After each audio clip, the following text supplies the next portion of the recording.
All right, so right now we are going to be checking out a video from WhatCulture Gaming. Um, I'm a fan of WhatCulture's content. This video in particular is talking about possible leaks that have come out about GTA 6. If you are someone that, again, does not want to be exposed to the leaks or don't want to hear any information in regards to the game, then feel free to click off the video.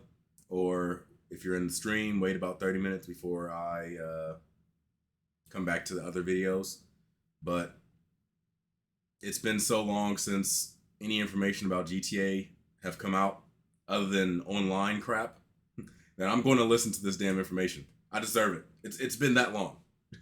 But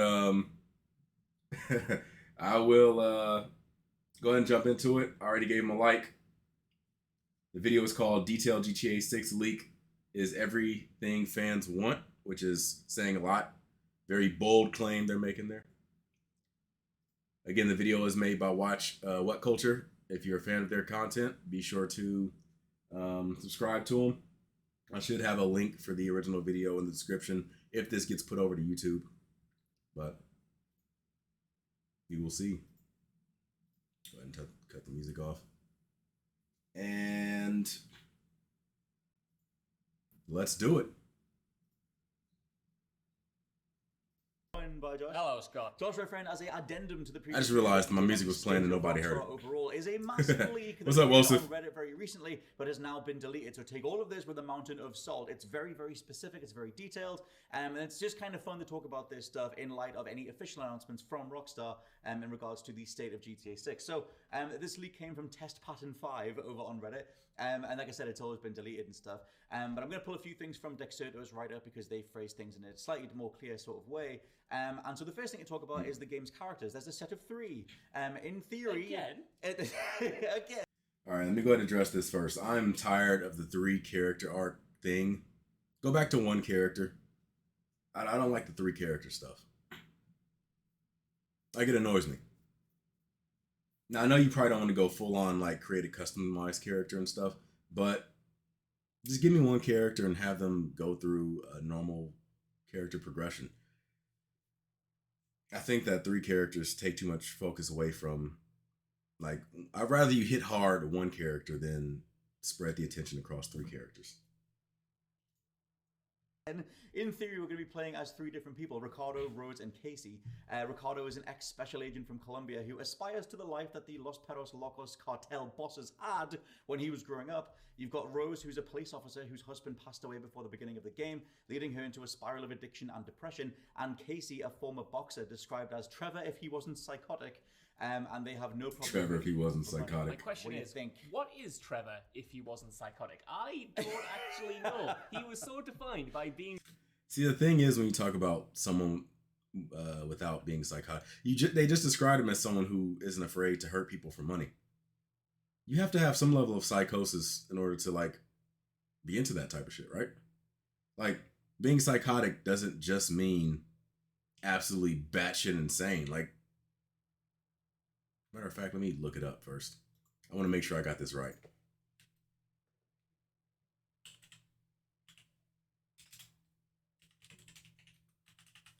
Psychosis, let's see, is when people lose some contact with reality. Let me see. Involves seeing or hearing things that other people cannot see or hear, hallucinations, and believing things that are not actually true. See, I thought psychotic was something different. Let me make sure.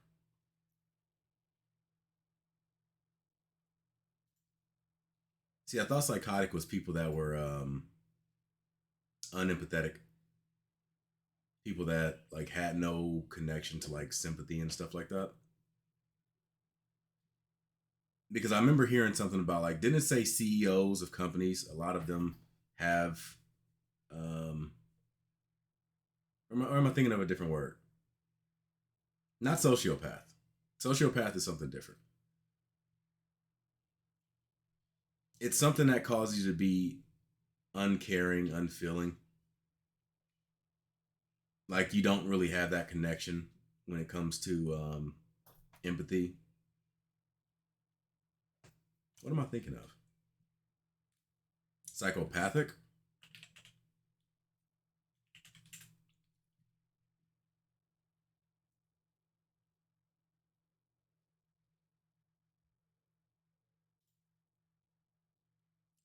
Psychopathy describes a set of personal traits and behaviors frequently associated with lack of emotional sensitivity and empathy. Okay, yeah, I'm thinking of psychopathic. I didn't know there was a difference between the two. So psychosis is being detached from reality. Psychopathic means that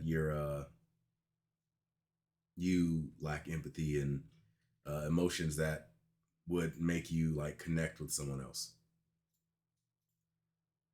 I learned something today. Spiral of addiction and depression, and Casey, a former boxer, described as Trevor if he wasn't psychotic, and they have no problem hurting people for money. My question. See, now my question is psychotic associated with psychosis or psychopathy? Like, if you say psychotic, are you talking about psychosis or the other one? I keep saying it, but let me see. I'm sorry, I'm just looking at it. Okay, so it's psychosis. Psychotic is related to someone that's suffering from psychosis. So that means that this character is Trevor if he wasn't detached from reality. Okay. That explains it. What is Trevor if he wasn't psychotic? I don't actually know. He was so defined by being psychotic that I can't even envision a character based on him. I guess like the version of him that drives the guy to the airport afterwards, where he's more sort of like self-contemplative. That's true. What's interesting about these three characters, should they be true, is that we keep hearing, for years now, over and over again, that one of the playable characters is going to be involved with the police in some form, whether they're a corrupt cop, whether they're an ex-cop, or what have you. And I mean, being connected to police is pretty cool. That's the first time we really get like to play as a cop or former cop. I don't know. Also, I believe she's also a woman, so that'll be the first female protagonist in GTA, which is cool too. So yeah, it'll be an interesting step. But again, though, like I said, the Rockstar of today is not the same as the Rockstar when even GTA 5 first came out. We're talking about a completely different company. Most of the people that made those original games aren't with the company anymore. A lot's changed in the past, 10 years since GTA 5 first came out. So are we sure they're going to like make a good game? I don't know. I don't know anymore. I don't know. With the police in some form, whether they're a corrupt cop, whether they're an ex-cop, or what have you. And I always think that kind of seems like almost too much of an obvious idea that the GTA franchise hasn't really done yet, to get someone who kind of blurs the line between law and criminality, and it feels like a missed opportunity, but then almost, because we've talked about it so much, too obvious now to do, and I don't know what to think about that. A lot of people mentioned for the longest time, because obviously if you played old school GTAs, you can't just hop in a cop car and go do a bunch of cop missions, and in regards to doing wish list features for GTA 5 and now GTA 6, like you said, a lot of people were like, what if you played as one of the police officers, and maybe, you could sort of divert the police squads away from the other character or something. Maybe you're playing like two parts of a certain car chase at the same time, jumping between them or whatever. That is mentioned in this leak, that Rose will have access, like, because every character apparently has their own special abilities, kind of like GTA 5. Yeah. And one thing mentioned is that Rose would have the ability to divert the police away from another character in a police chase, which makes me wary of believing that, because that's what we've specifically requested, us two literally, but also all of you. And so, either Rockstar have been listening to the fan forums and reading all that stuff for the last 10 years or so, or the whole thing is fake. So there is that. But in terms of story stuff, apparently you would begin the game in South America as Ricardo. You'd then travel to Liberty State, which is apparently the new version of Liberty City, and then Casa City, Vice City, and Cottonmouth. Now, Casa City is from Manhunt. That's sort of their Rockstar's take on like Rust Belt cities, like Detroit, Michigan, or whatever. But it's like a really over-the-top version of like a Rust Belt city, which is kind of how Rockstar would do a lampooning of those types of cities from their lens. Obviously, Rockstar were initially Scottish, and that kind of thing. And Cottonmouth is from Manhunt 2, which is like the main setting from Manhunt 2. It's loosely based on New Orleans. Really? So that's kind of interesting territory for a GTA. If that is true, but it does make me question the legitimacy of this leak stuff, because I don't know, I could be getting this entirely wrong, but have Rockstar ever incorporated kind of areas or cities mentioned in other franchises and then kind of incorporated them into the GTA world? Like, is that something that they would do? Not very much, but they did. So Carcer City was mentioned in GTA 3 at the very beginning. It's on the weather report or the news report saying that something just happened in Carcer City. There was a whole thing with Red Dead Redemption 2 having a New Bordeaux, which crossed over with like Mafia. So they've kind of been playful with some place names before. And again, this is a different company, so because they didn't do it in the past, don't mean they won't do it today. But yeah, in terms of the likes of Manhunt, that was sort of viewed as like Rockstar's most extreme period. And actually setting a GTA in Carcer City, I guess would make sense, but timeline-wise, it would be kind of weird because there's whole chunks of that city that are shut down and taken over for the likes of all the snuff stuff. Well, not to jump ahead, because I don't know what's in this leak. I'm getting all of this information fresh. But one of the rumors, that did the rounds previously was that the game might be set over multiple time periods. There was some rumors that you'd be jumping from maybe the 90s into the present day, maybe even going back to kind of like the 80s or 70s to get like different versions of Vice City and seeing how these locations change over time. Is there anything about that in this leak, or is that just me pulling together a bunch of different rumors? There's not in this particular one, but there was that whole leak from 2 years ago. We were just saying before we were recording. Just to quickly address this thing, because it's been getting on me as I've been watching this. Seeing his shirt and seeing the Crash Bandicoot figure in the back holding the PlayStation controller is a really big nostalgia hit for me. Like I'm loving the aesthetic of the old school PS1 era, and just seeing those things there is like it immediately takes me back to when that console first came out, and I'm loving it. Like I'm loving it. There was just a feel for that first PlayStation that was just so unique and amazing for me. Like the PS1 is my favorite console of all time. I've already said this. And seeing like imagery and stuff like this, it's like a quick nostalgia hit. We've been covering GTA 6 leaks for almost 10 years. It's ridiculous. About as long as this GTA 5's been out. There was the whole Project Americas leak from about 2-3 years ago that had similar material in regards to, because the whole other thing I'm going to get onto is that one of Ricardo's abilities is the ability to build a cartel. And you can do that in the South America setting. That's pretty cool. And Casey has the ability to recruit gang members across Carcer. I wonder how detailed it is. It seems like the stuff from the Project America kind of reminds me of the Scarface game that came out on PS2. Let's say, has maybe crossed over as well. But again, Mountain of Salt, if you were building a new age leak for GTA 6 that felt definitive and felt in depth, you would pull from all the stuff that has previously done the rounds. So there is all that stuff. It seems like they want to bring back, the likes of San Andreas' gang management stuff, which hasn't really been done in full in the new era of GTA, as far as I know. Going back, if I may, to the locations that you mentioned. Aunt May. Yes, call me Aunt May, because I want to... How long this game has been in development, it better be the biggest GTA of all time. Just getting into your opinion, because I value your opinion. Not just in map size, but... We talk about GTA, we always talk about the same handful of locations. And features and stuff, too. We talk about San Andreas, we talk about... I want to see the ability to work out again, to be able to change your character somewhat. I want to see... Well, we always had technically the ability to eat. I don't really want to bring back the hunger system. But this better, like as far as features, this better be the biggest GTA ever. How long it's been a 10-year wait for this game to come out. There's been less of a wait between GTA San Andreas and GTA 5, ignoring GTA 4 in there. Like the gap between just those games is shorter than the gap we've had between 5 and 6. Talk about the same handful of locations. We talk about Liberty City, we talk about San Andreas, we talk about Vice City, and these kind of locations seem to repeat themselves. While I would be excited for a GTA, hunger system in San Andreas, you had to eat in order to survive. Before, remade you could die of starvation. What do you think about the idea of GTA just using the kind of iconography and the settings that we already flying know cars, rather than maybe creating something that is entirely new? It's interesting because I think that at this stage it's almost become their go-to signature legacy thing. And we mentioned in the other video about Rockstar, that obviously a lot of the main creatives at Rockstar, the likes of Dan Houser, the likes of Leslie Benzies, aren't there anymore, and they were instrumental to the initial hot streak that Rockstar went on and the initial rise of GTA as it is right now. Those people not being there anymore, I wonder how much that makes the remaining staff staff members, creative, lean on what worked before so as to not break GTA or so as to make it feel like another traditional GTA. And yeah, if you start going back, I mean, the likes of Liberty City goes all the way back to the original GTA. So it's like they've kind of always had that same rotation of locations. But like you said before, they've never brought in something from Manhunt. But there's only so many other IP they can bring stuff in from. So I don't know. I kind of just, that was always a part of GTA where I was like, that's a bit limiting. Like when all the initial rumors for GTA 6, and I'm talking like 7 years ago, was the idea of GTA being set in the East. And there were confirmed reports of various Rockstar scouting groups going out to, I'm pretty sure it was Tokyo, to analyze the geometry of the streets, the way that all the different streets literally feed into each other, and they ruled that out as a place to set a GTA. I was initially really excited by that.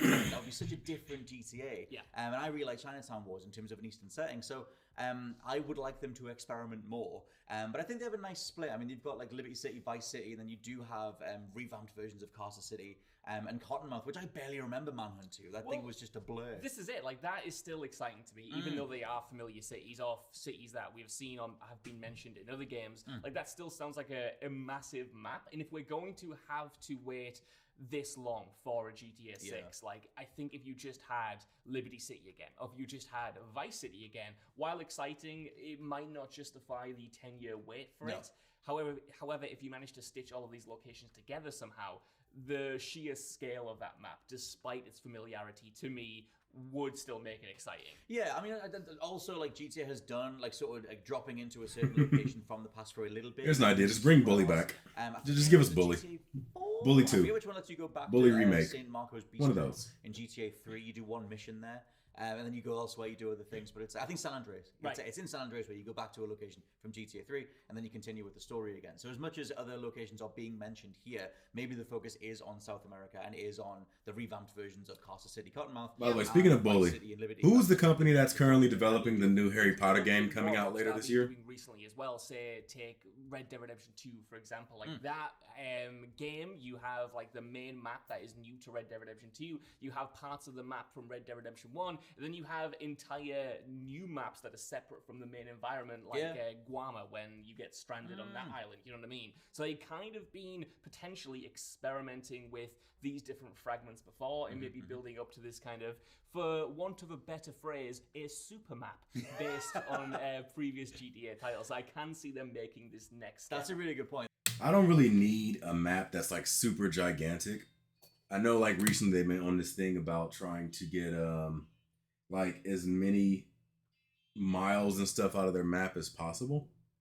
And that's not really my thing. Like, as long as if the map is detailed and you can do a lot in it, that's all that really matters to me. Like you said earlier, like being able to go into every building and having some purpose in it. Like, not just you go into a building and it's just a big empty room or a big empty area that you can just walk around in and leave. But like having something you can possibly do in there.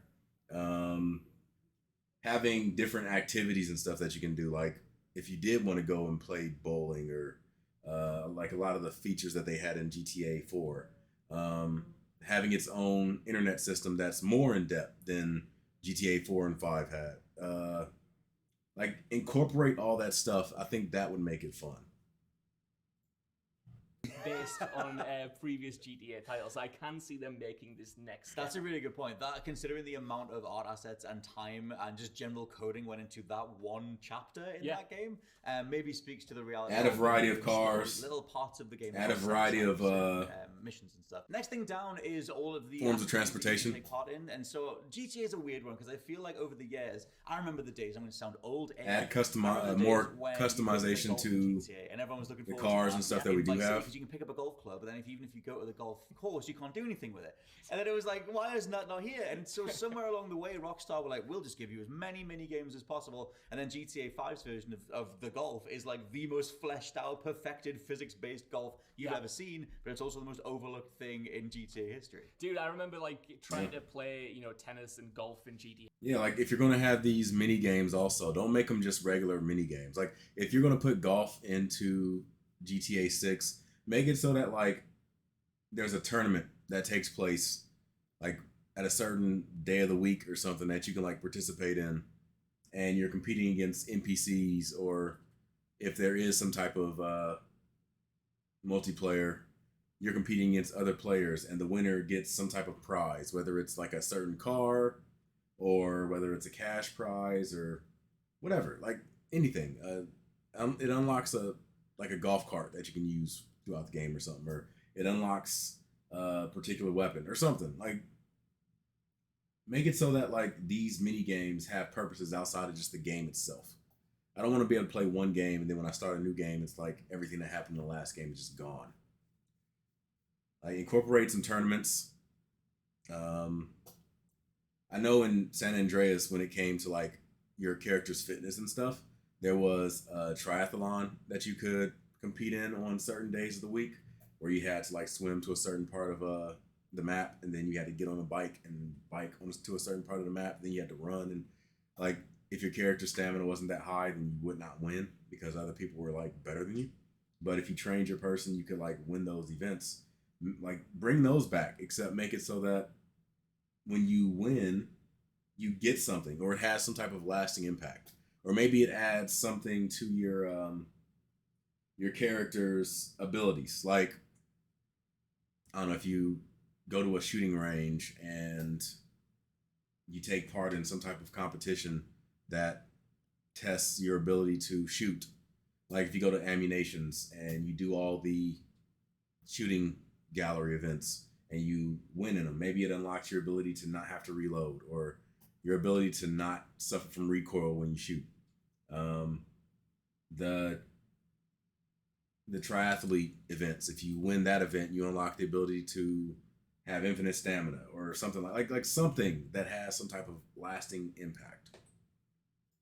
Thing in GTA history. Dude, I remember like trying to play, tennis and golf in GTA 5 and thinking, I will play this for hours. And I think I had one game of each and was like, that is so cool that it's there and I will never touch it again. Just like the stock market in GTA 5. Exactly. I like that you put all of these details in there because I'm sure someone will enjoy them.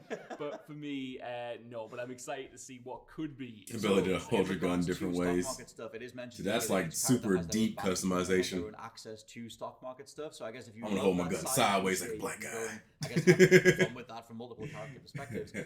But also, shout out to San Andreas' pool, by the way. Physics were completely balked, and it was barely, the pool balls never moved normally. I played so much of pool in San Andreas. Anyway, the new activities for assumedly GTA 6, if this stuff is real, includes gambling, golfing, surfing, skateboarding, tennis, pool, chess, basketball, bowling, strip clubs, cinemas, and arcades.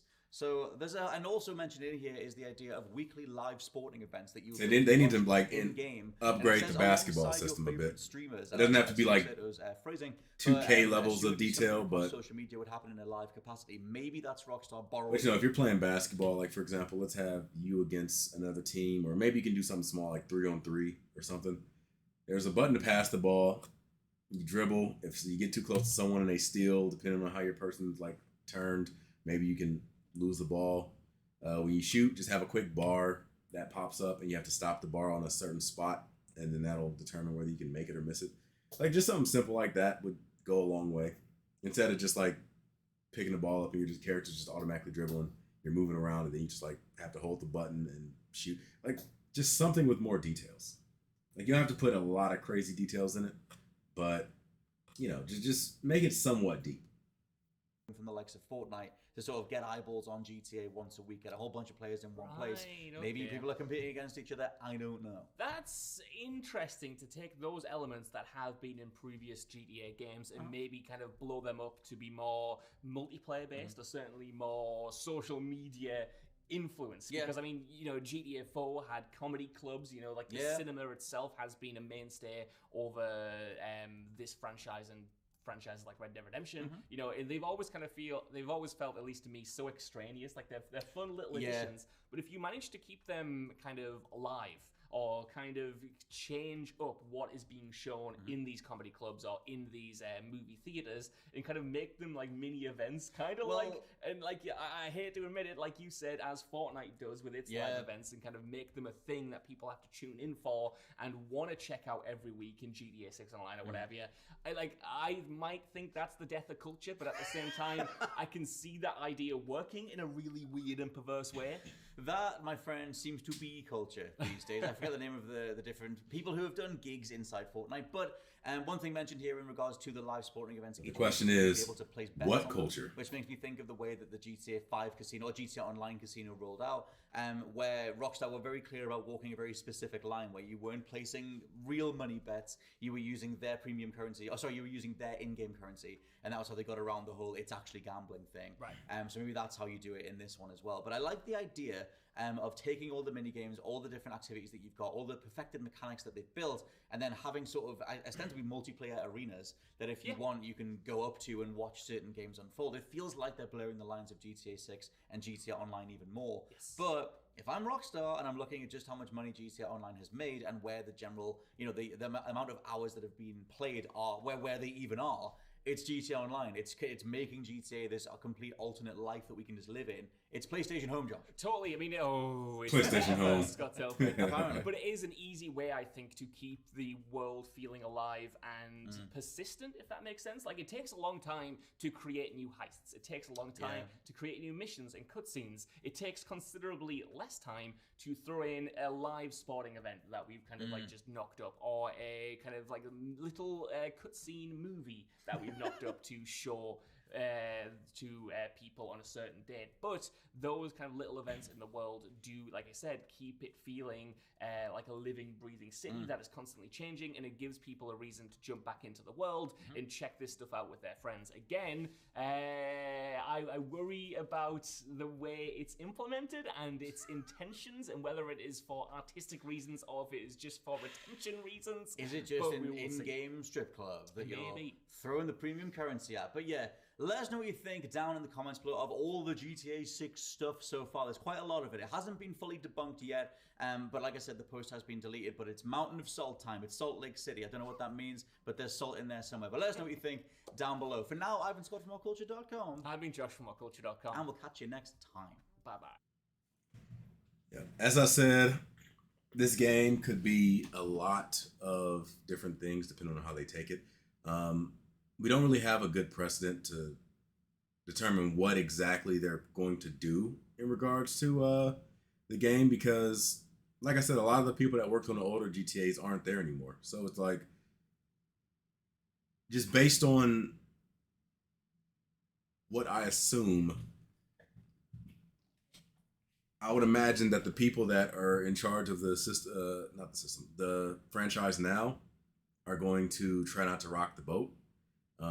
There's a reason why they been focusing so much on online content, because it doesn't interfere with like the actual game of GTA or anything like that. So I'm thinking they're going to try to play it extremely safe. They're going to create. I think that GTA 6 is going to take place in a city or cities that have already been established. They're not going to do anything too new, I don't think. I'm going to assume that there will be a 3-character system, just like GTA 5, because they're not going to want to rock the boat from that. I think that one of the main characters is going to be a woman. I think that they're probably going to add a lot more mini games that you can play. I think they're going to add, if only for the fact that it adds more to the online version when the online version does come out. So it's like they're going to have a lot of different things that you can do with other people in the game, because they're thinking ahead to GTA Online. So whatever can add to GTA Online is going to be features that they're going to put into the single player game. I think that when the game does come out, it's going to come out along with GTA Online. It's not going to be a case of GTA Online having to wait so long for them to implement it or something. I think they're going to go into this game 100% with that mode already made. Now, I would not be surprised if like they came out at the exact same time. Let me see, what other predictions can I possibly make? Well, that's kind of it. Like I said, I don't really know what to expect with this company. But